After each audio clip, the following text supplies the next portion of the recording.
इनको हम याद दिलाते कि हम तो पीओके।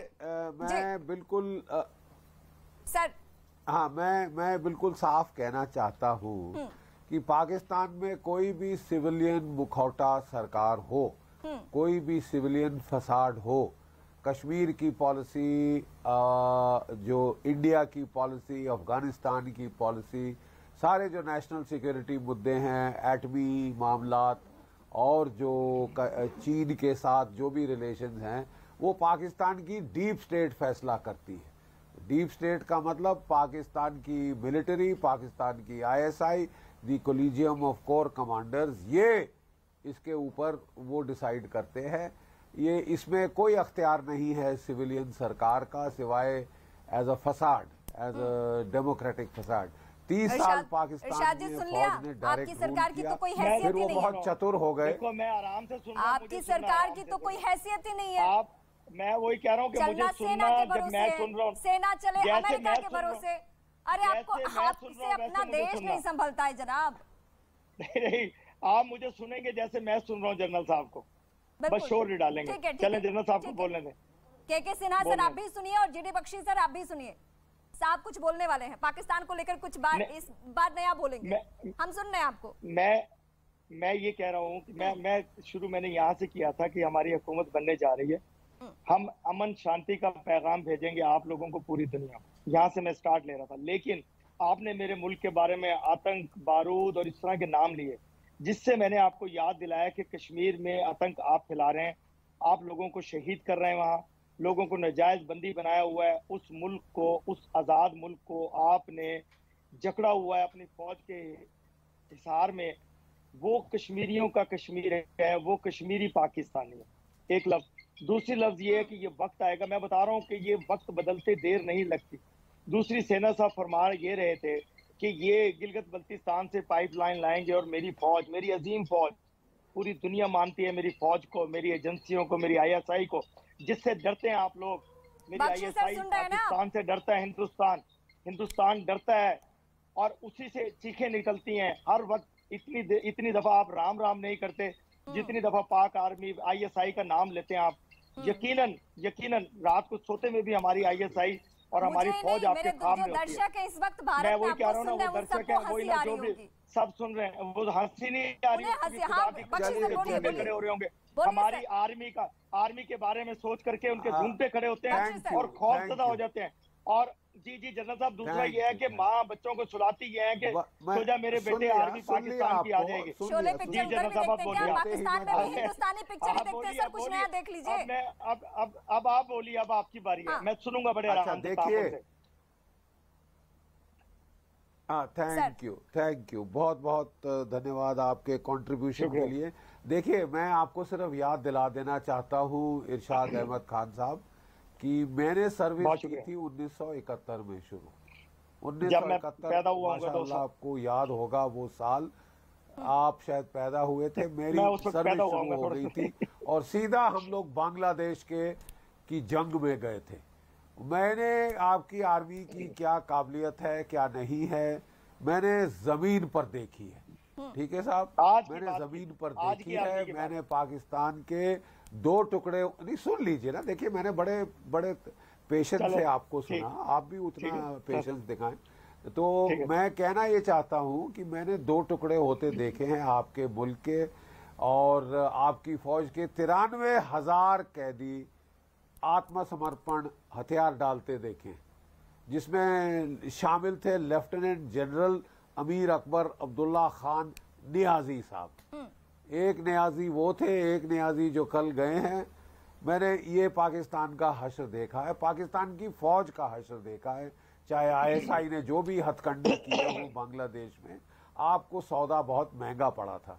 फिर मैं जब सर्विस में था तो मैंने कारगिल की युद्ध देखा है, कारगिल की लड़ाई देखी है, जिसमें फिर आपको मुंह की खानी पड़ी। लेकिन आप है साहब कि आप मानते नहीं हैं।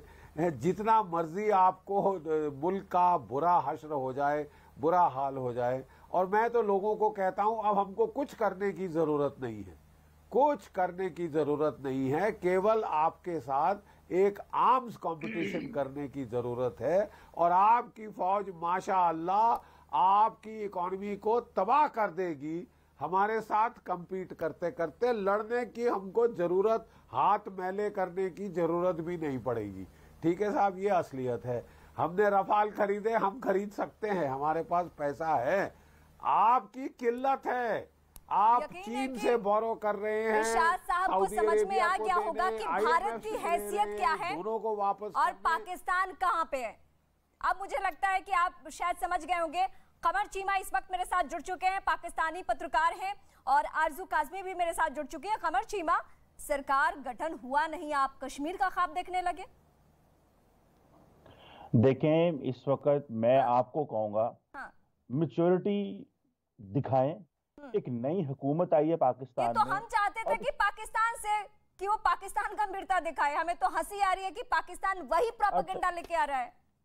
अच्छा, बात सुने ना, बात सुने। देखिए, कश्मीर जो है ना, कश्मीर वो पाकिस्तान की फॉरेन पॉलिसी की कॉर्नरस्टोन है। उस पर तो बात होनी है। आप भले कोई भी आ जाए, शहबाज शरीफ आ जाए, इमरान खान आ जाए, कोई भी आ जाए, वो तो होनी है।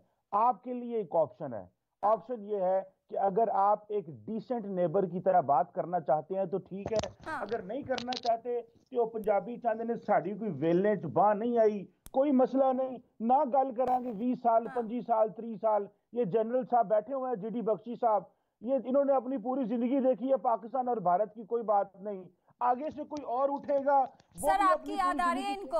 कोई बात नहीं, बख्शी सर, तो कोई बात नहीं, क्या हो जाएगा? आपकी याद आ रही है इनको? कमर चीमा को बात बताएं, आपको मेरी आवाज आ रही है? हाँ बिल्कुल। नहीं, मैं बख्शी सर को याद दिला रही थी। सिन्हा सर, मैं आती हूँ, आपके पास भी आती हूँ। आसमान नीचे गिर जाएगा, आसमान गिर जाएगा, क़यामत आ जाएगी, क्या हो जाएगा? ना होगी बात। तो एक चांस है मोदी जी के लिए, मोदी जी के लिए एक चांस है कि वो, ये आपके चेहरे और आपके लहजे में जो मोदी जी से डर देखते हैं ना भारतवासी, बहुत खुशी मिलती है, बहुत सुकून महसूस करते हैं। एक लीडर बनना कि भारत की मजबूत सरकार से आप खौफ खाते हैं। सुने, भारत की मजबूत और ताकतवर सरकार से आप खौफ खाते हैं। सुने, और मैडम बात तो सुने ना आप।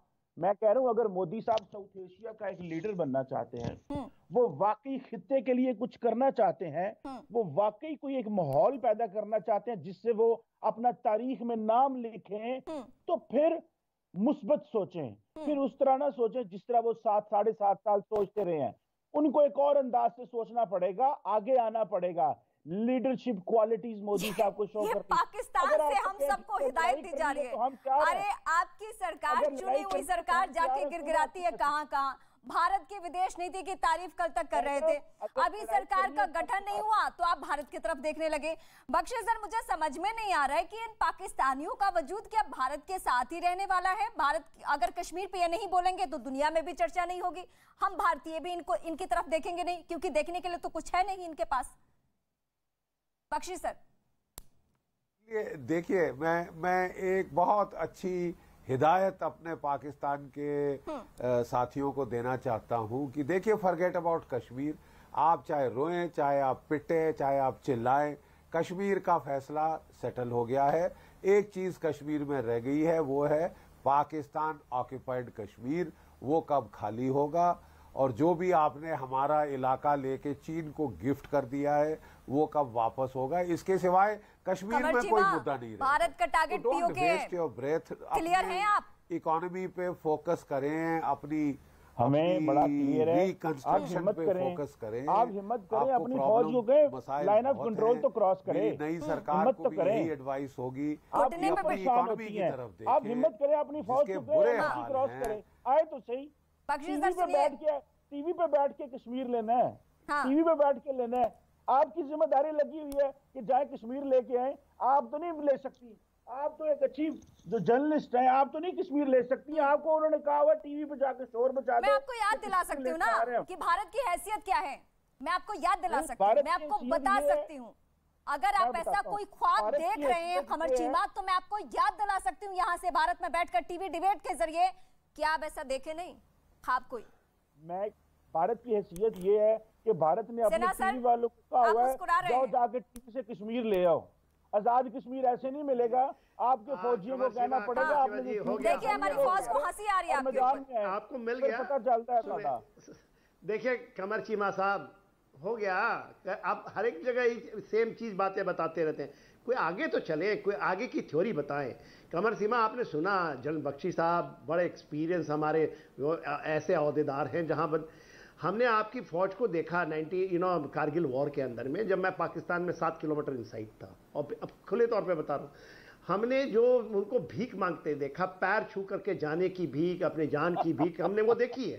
तो देखिए हम तो घुस के आए, हम तो घुसे हुए हैं। आप सुने आपने कहा ना, सुने ना, अरे आपका जवाब दे रहा हूँ। आपने कहा कि आप आके देखे ना, सुने ना, सुने।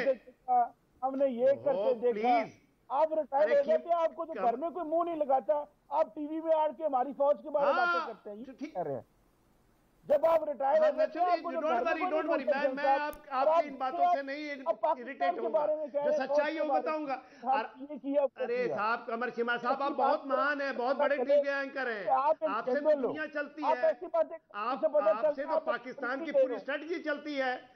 आप हमें कुछ भी बोले कि रिटायर्ड, आप क्या हो गया, सिर्फ डोंट वरी। मैं तो हैरान हूँ, कुछ जनरल लगना चाहिए ना। हैरान रहिए ना। आपने सुना बालाकोट का नाम सुना? बालाकोट में हुआ आपका पार्लियामेंट में कहते हैं पैर कांप रहे थे। आपने कहा कि आइए, आपने बख्शी साहब को बोला कि आप आके दिखाइए। बालाकोट गए, जनरल साहब क्या करते हैं और बोले आपने बोला, जवाब मैं देता हूँ। अरे सुने, केवल आप क्या, आपका भरबल एरिया, आपको चोरी करते, सीना चोरी करना चाहते हैं। अरे कमर सीमा, मैं आपके पास आती हूँ। सिन्हा सर, ये डिबेट हम जारी रखेंगे, बहुत छोटे से ब्रेक ले रुकते हैं, लेकिन ब्रेक के बाद जब लौटेंगे तो आरजू काज़मी भी, पाकिस्तानी पत्रकार, मेरे साथ जुड़ेंगे और आरजू काज़मी से भी हम पूछेंगे सवाल कि आखिर पाकिस्तान में जो अब सियासत बदली हुई है वो भारत की तरफ क्यों इशारा हो रहा है कश्मीर को लेकर। बहुत छोटे से ब्रेक के लिए रुकते हैं।